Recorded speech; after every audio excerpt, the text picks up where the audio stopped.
What, rings? Sexy sandpaper? Are you stupid? Did you screw a chick? Hello? Damn.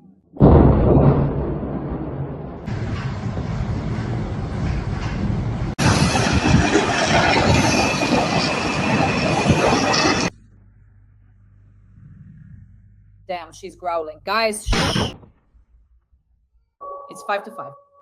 Sorelova, right? We were the first to get into the house, and as soon as we entered, we found ourselves just in the hallway. We moved quickly, not really stopping to look around or take in the details of our surroundings. Ira, do you remember how we hurried through the entrance, barely pausing as we stepped inside?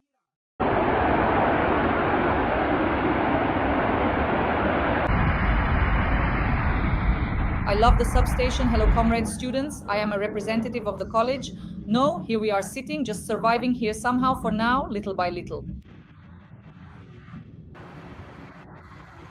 Breaking news, friends. Something has hit Moscow again.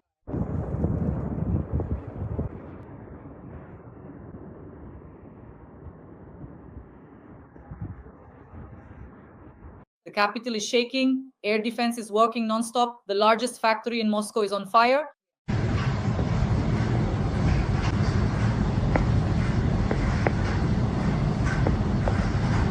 Students from Moscow universities are being sent to the basement, and there is an urgent evacuation underway in Zelenograd. Hello, comrades, students. I am a representative of the Mayet College. Here we are sitting. We've gathered some stools. Over there, people have something for us. They've already turned off the ventilation.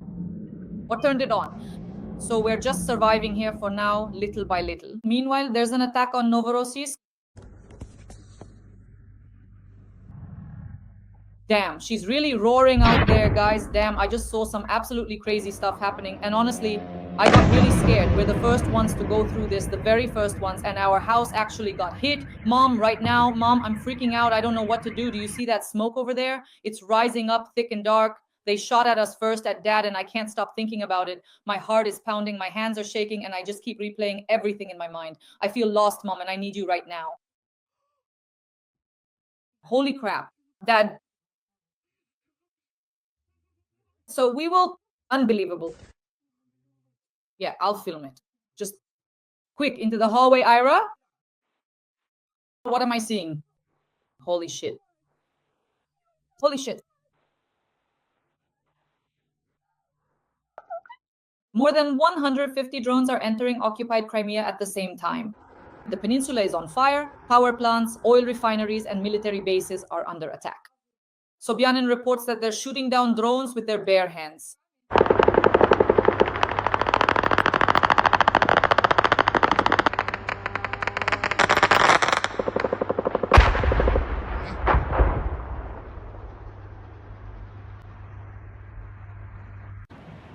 Near the globe, the air defense got hit.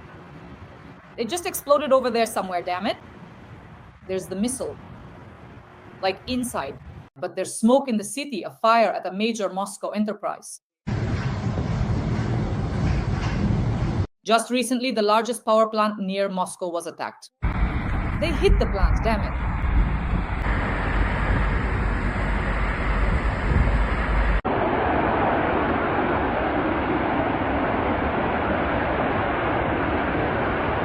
There are blackouts in the region.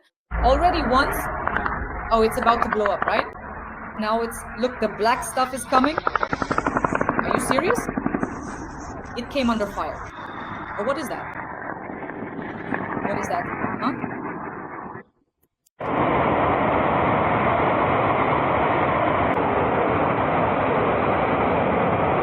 All these strikes are already hitting the very life support system of Russia.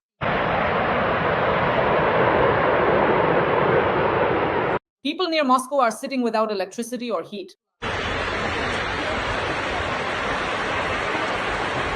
Russian thermal power plants, oil refineries, and key oil processing plants are coming under attack. These are the things that the economy and everyday stability of Russians depend on. I'm fucked and I'm crying. Let's go. These are no longer just local disruptions. This is the destruction of the basic infrastructure on which every enterprise depends. And every Russian family as well. How these strikes are affecting the Russian economy and the lives of Russians, we'll discuss that right now with top economist Igor Lepsits. Freeze, freeze, wolf's tail. Just the other day, the largest substation near Moscow, the Shatura GRES, was attacked. The footage was phenomenal. So in the Moscow region, these temporary blackouts, emergency shutdowns, this is already the third time. Then we attack, tightening the ring around a series of substations near Moscow. So this is happening regularly, practically every 2 to 3 days. And during the blackouts in Belgorod, Kursk, and Bryansk, people are reporting that in some regions there's not even any water. But this attack on the Shatura GRES was the most powerful one yet. How do you assess this overall, especially the reality of blackouts in the capital of Russia? It's quite funny. I mentioned this a few months ago that a blackout in Moscow was possible. Even before President Zelensky said it, I said it. And it's very amusing that Russian mass media immediately started discussing this topic. And the main point was that there's no blackout, that a blackout in Moscow is impossible. There are a lot of backup capacities here. Everything will be redirected. Everything will be repaired. A blackout in Moscow is impossible. The system has a huge safety margin. And to be honest, I didn't really believe that because I lived through that blackout in Moscow in 2005. Moscow was without power for 2 days and there was nothing pleasant about it. And now, it's very interesting to observe this in the case of Shatura. So in this sense, Shatura serves as a kind of testing ground. How well is the Russian energy system able to compensate for such lost capacities? Well, it's not very good at it. So they weren't able to organize any significant transfer of electricity.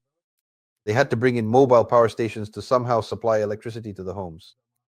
They spent a long time connecting the hospital to alternative heating through an external thermal power station.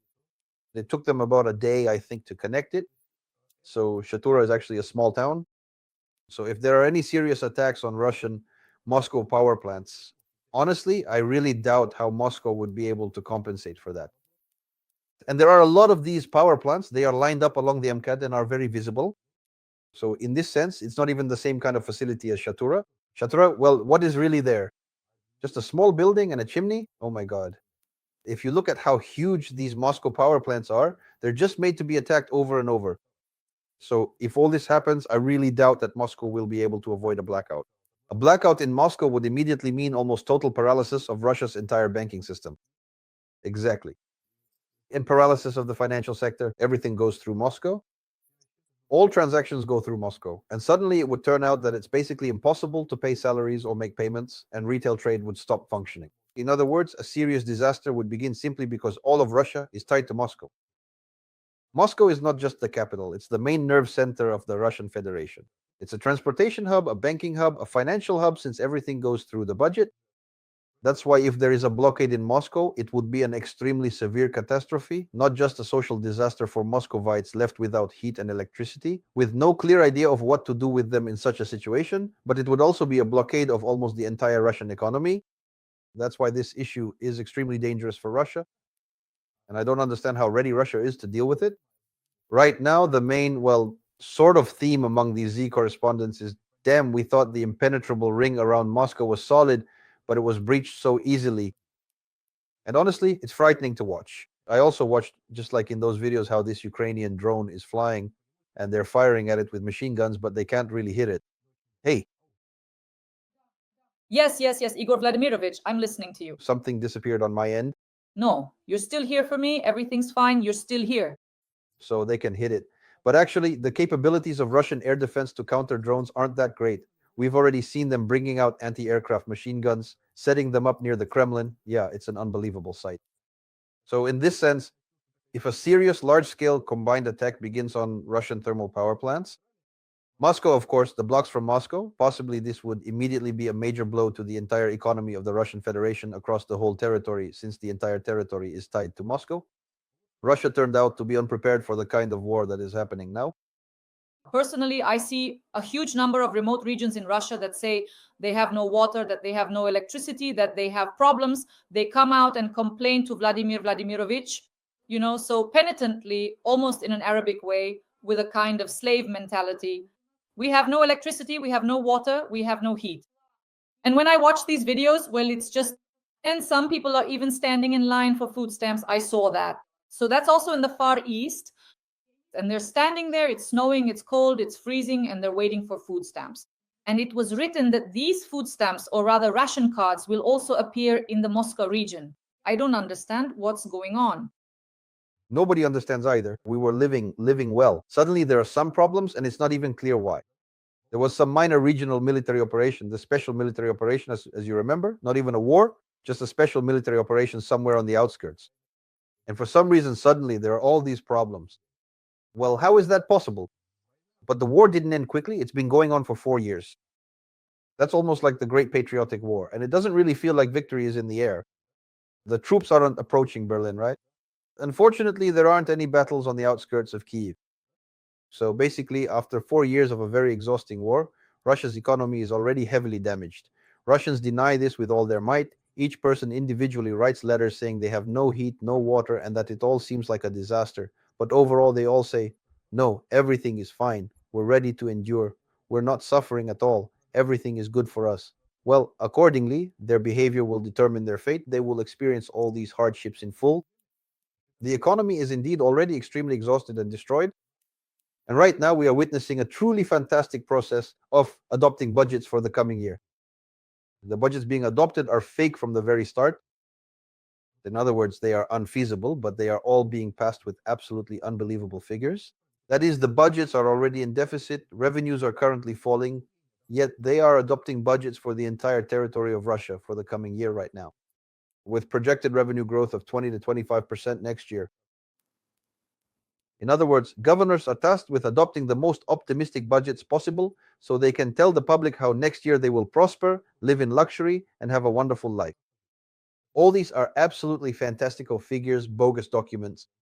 They will not and cannot be fulfilled in any way. The financial trouble is extremely severe, but they are already starting to conceal it even at the stage of budget adoption. Budgets for the future. For example, in Yakutia, payments to participants in the war in Ukraine have been temporarily suspended, while Z bloggers are writing that up to 100,000 Russians died for Pokrovsk, the Bakhmut. Well, look, so they're not making the payments, and now Russian complaints have already started. It's beginning. Videos are appearing where people speak out and say they're not paying the death benefits. So a person died, and when he signed the contract, it was promised that in the event of his death, the federal budget would pay 100,000 rubles for the funeral. But 100,000 rubles for a funeral in Russia today is absolutely nothing. You need about 400,000 to 500,000 rubles just to have a decent burial. And it was promised that regional budgets would provide up to 1,000,000 rubles, and people signed contracts under these conditions. But the obligations of the regions have no legal force. They are not supported by any legislative or lawmaking activity. So now, in general, the regions are saying, we don't have any money, we won't give you any million, deal with it however you can. This is a typical story. People going to war are promised mountains of gold and rivers of wine, but then when they die or return disabled, they get nothing. This is a standard situation. Russia has always been a country that deceives its veterans. It's always been this way, and there's nothing new about it. I remember this well from the story with the Afghan veterans who were sent there, and it was a terrible story.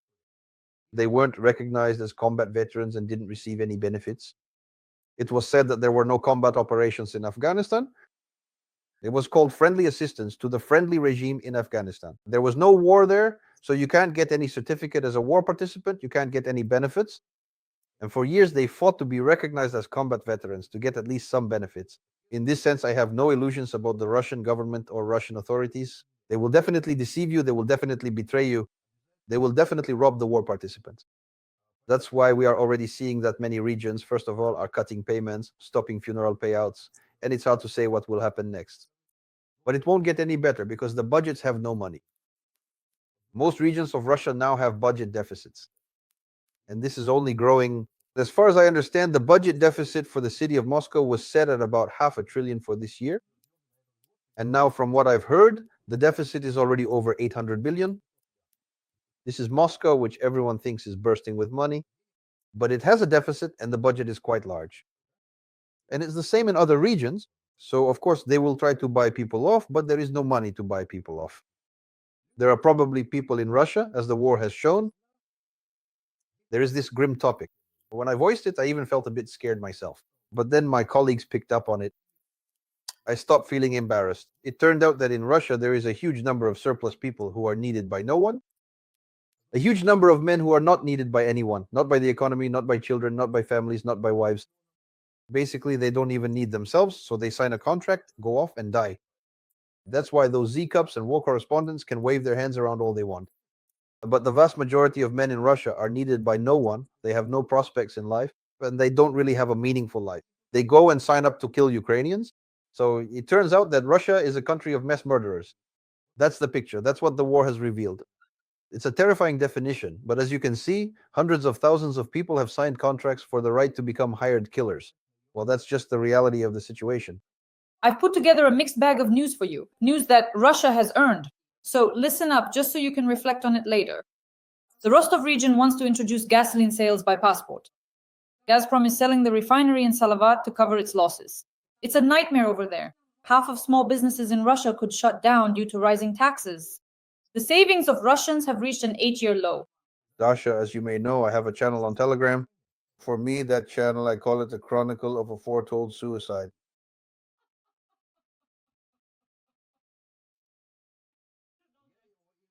That's exactly how I run it. And I also have a genre there called Just Headlines. Sometimes I only post press headlines because even commenting on them is impossible. Well, there are just so many insane, frightening events happening in Russia because the country is kind of falling apart in different places, and all sorts of crazy stories are emerging, and they can't be resolved because there is no logic of development in Russia. No, there is no ideology, no strategy. It is governed randomly. Everyone is pulling the fabric of Russian life in different directions, and because of this, things are cracking here and there. Holes are appearing. I always say that Russian life now resembles a fire in a peat bog, fire burning underground. This is the war, and it breaks out in one place, then in another, and you never know where it will erupt next, or if it will break out right beneath you and you'll fall into a fiery abyss. That's the whole terrifying story. In other words, Putin set this peat bog of war on fire, and Russia is burning, and now it is impossible to stop it. In no way. You can't put out a burning peat bog. The only way to prevent it is to flood the peat bog completely with water, to turn it into a swamp. But you can't put out Russia like that. There are already so many fires burning that the entire economy would need to be rebuilt, and there is no money for that. Once again, we discussed the drop in oil prices, and oil was the source of all the money for saving and developing Russia. If that money isn't there, then there's simply no way to fix Russia, even if the war ends. There just isn't money for that. Now it's time to discuss the plan of Trump, Witkoff, and Kirill Dmitriev. The plan is extremely cynical and brazen. Essentially, the US is selling out Ukraine and Russia for $200 billion.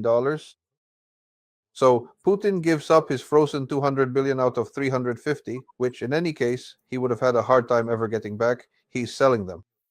The Americans will manage these funds. The Americans will be in charge of these monies. There will be some not entirely transparent funds, and it's unclear exactly how they will operate or how they will manage the money in Ukraine. It's somewhat clear who will be managing these funds. Apparently, someone from Trump's family. And then, well, the picture is simple. These funds will generate income, half of which will remain in the US, and a portion of that will go to members of Trump's family for managing these funds. And that's why Trump reacts so nervously to any kind of resistance, even if it's gradual. He has set up a nice family mechanism for generating income based on Russian money at Ukraine's expense. And Ukraine is somehow interfering, behaving in a way that's not to his liking. It's just outrageous. The European partners are a bit shocked. Boris Johnson even called it military castration. If I'm not mistaken, there's also economic castration going on. I'd like you to comment on that. Well, you see, European politicians are good at saying beautiful words, and they probably are saying them right now. But the question is, are they actually ready to offer any real alternatives? Because with Trump, you could say, we're not going to help at all. We're not going to provide weapons. We're not going to sell weapons to Europe for Ukraine. And what will you do without us? You'll be lost. So the question is, if Europe somehow manages to solve the problem of economic and military support for Ukraine without the help of the US, then they can drop this prank, reject it, and gracefully get out of the situation without losing face. The only question is whether they're actually capable of that. That's something I don't know. And you don't know that either. Maybe they themselves don't even know, but I'm afraid they're not really capable of it. How can I put it? Europe's economic machine is enormous, but when it comes to translating that into military terms, it all looks rather awkward. And this war has shown just how rotten Europe is militarily. For me, that's also something of a shock. There was this idea that after all, NATO has existed for so many decades that something must have been done, prepared, so that in case of anything, they would somehow. But it turns out that if a war breaks out, it would take them either 24 or 40 days to move troops from the English Channel to the conflict zone.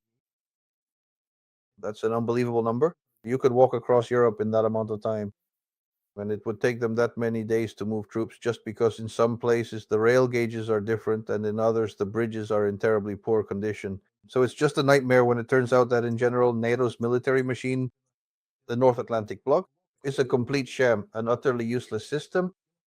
When it turns out that European military units can't even coordinate with each other, they don't have unified protocols.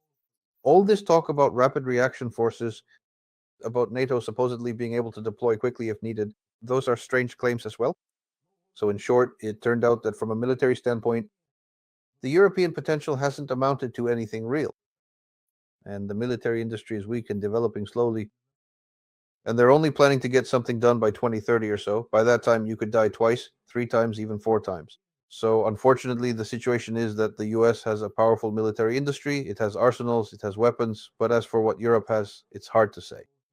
That's why it's hard for us to believe in their capabilities. They keep saying that they don't have any ammunition, no missiles, that they need everything for themselves, and that's why they can't supply anything. So, this is enormous economic power, but it was never directed toward the military sphere at all. Europe became very complacent. They believed that the US would solve all their defense problems against the Soviet and later Russian threat, so they did nothing themselves. Now they're trying, but it's still rather slow, sluggish, and not very impressive. So imagining that they would actually say, forget about the US, we'll take on all the military supplies and economic support for Ukraine ourselves and really do it, I just don't see it happening yet. If they can't manage that, then what arguments do they have? As Trump says, you have no cards to play. Putin has cards. He's ready to give Trump the right to Russia's frozen foreign reserves.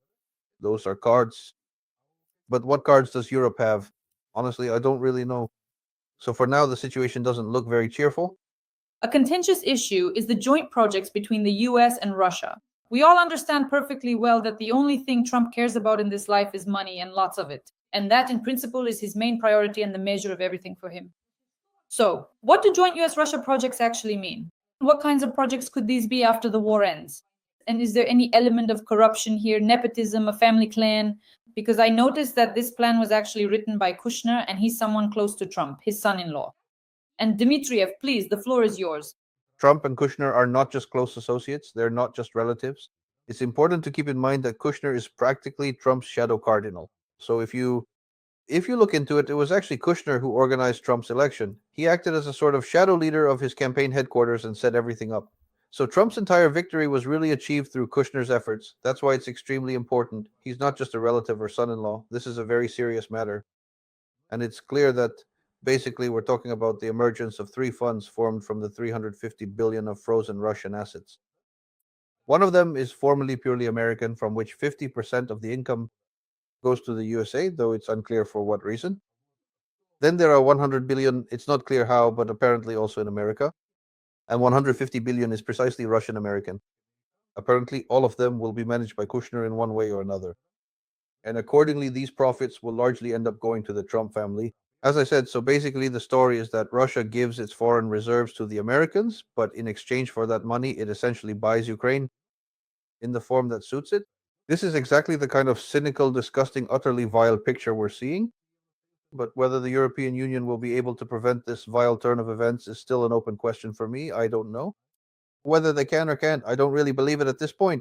So there are really two forces at play here: the Americans, who are ready to take this money and in exchange abandon Ukraine, and Russia, which is willing to sacrifice this money in order to get what it wants regarding Ukraine. And then there are the Europeans, who don't really have any cards to play, except for pretty words about how they won't abandon Ukraine and how they can't allow this to happen. Whether they will actually be allowed to participate in this in any real way is still unclear. Maybe they will be given a chance, or maybe not. As you know, the US attitude toward the European Union is extremely negative. Just read Vance's speech. He said everything that needed to be said. Notice how that American general was swearing at the European representatives during the recent negotiations. The attitude is like, well, what are they to us? There's a pack of little mutts running around yapping and barking, but they have no strength. Their teeth are tiny. Why pay attention to them? Let them bark.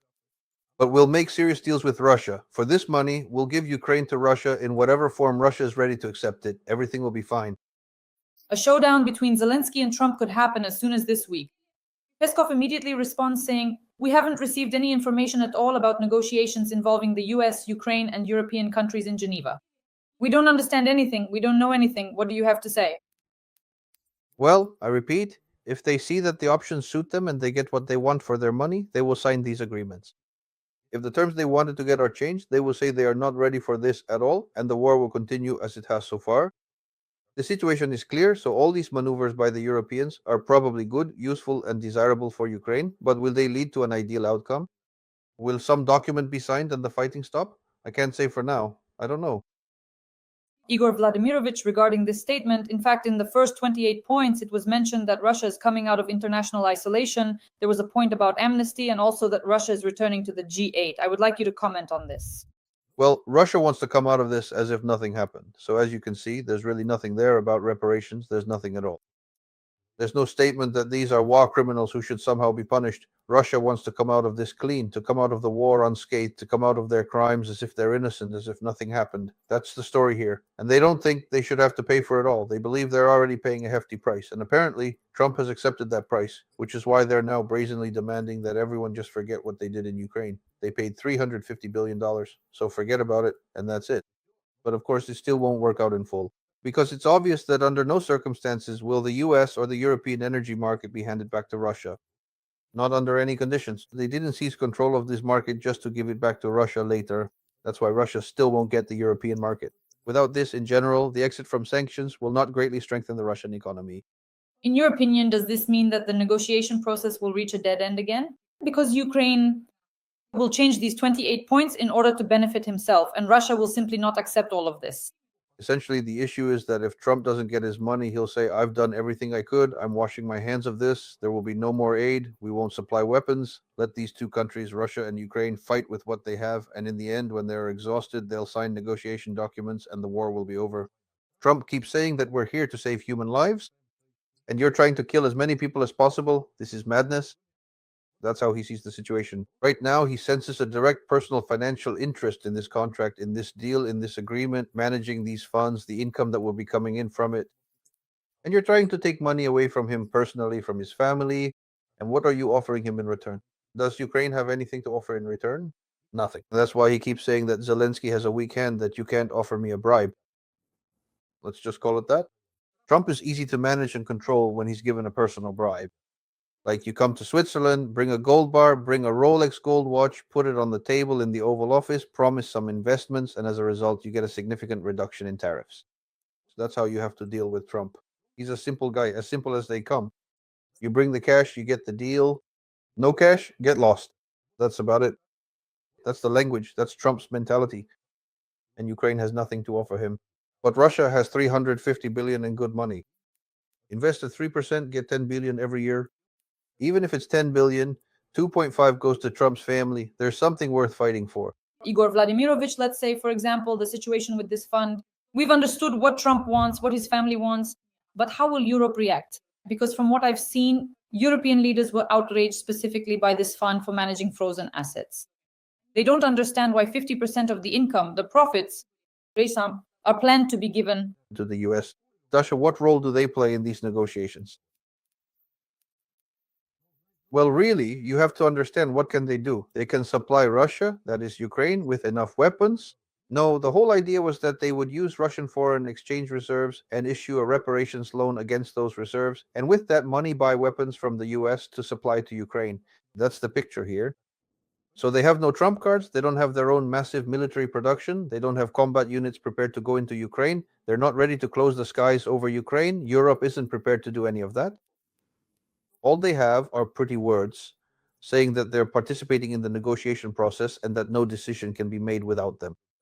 And then the US will tell them, all right, we're pulling out of this process. We'll even stop supplying weapons. Solve the problem of Ukraine's defense on your own with European forces. So what results will we see? None. Unfortunately, my outlook isn't very optimistic at the moment. When talking to Republicans, for example, Boris Pingas, he believes that Congress will not allow this situation to happen, that it's impossible, and that Congress has a different point of view. So both Republicans and Democrats will put pressure on Trump within the United States.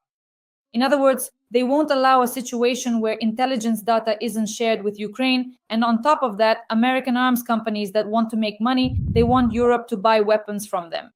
That's impossible. What do you think about this point of view? It's all meaningless. But they've already come out recently, you remember, right? No to the kings, they went out to protest. And what came of it, Dasha? Tell me. How did it end up? Did Trump change his policy? Did he change people? Nothing at all. There was no result. He just made a video where he dumped some kind of waste on them, if you remember, right? He expressed his attitude, and in general, these rallies had no influence whatsoever on his policy, as we have seen. So people can go out and protest as much as they want, say whatever they want, but so far we haven't seen any political consequences. So the situation is that Trump is the commander in chief, and if he orders it, there will be no deliveries. And military orders will be found elsewhere. They'll even buy more in Saudi Arabia. Now they're going to buy more weapons in Japan because it seems the Americans are encouraging Japan to start a conflict with China over Taiwan. So Japan is now going to buy a lot of additional American weapons. So in this sense, the American military industrial complex won't be in trouble. It just won't be supplying Ukraine, but that will be a huge problem for Ukraine. But for the American military industrial complex, this won't be a problem at all. Especially since, as you know, the American military industrial complex has just secured a record US military budget of $1 trillion. So they're doing fine financially. They can get by without Ukraine. Yesterday, I heard the opinion of an Americanist that if Trump's negotiation track in the Russian Ukrainian war fails once again, he'll urgently need a quick and victorious war to rehabilitate himself on the international stage, and he might go after Venezuela. It's possible. Look, we're witnessing an interesting situation. Without any announcements or legal grounds, the US Air Force started blocking the Venezuelan coast and they let in Russian tanks. The US quietly and calmly, without any loud statements, imposed a naval blockade on Venezuela. No difficulties at all. They basically started military actions against Venezuela in the purest sense. A blockade preventing ships from entering the country's ports. This blockade is an act of war. In other words, the US has essentially started military action against Venezuela. Obviously, Venezuela can't resist. This is highly beneficial for the US. Venezuela is the richest country in the world in terms of oil.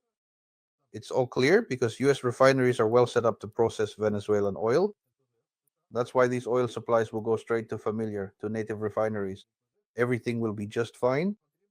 And the US's needs will be met with Venezuelan oil, while American oil will be happily sold to India, China, and Europe, and everything will be fine.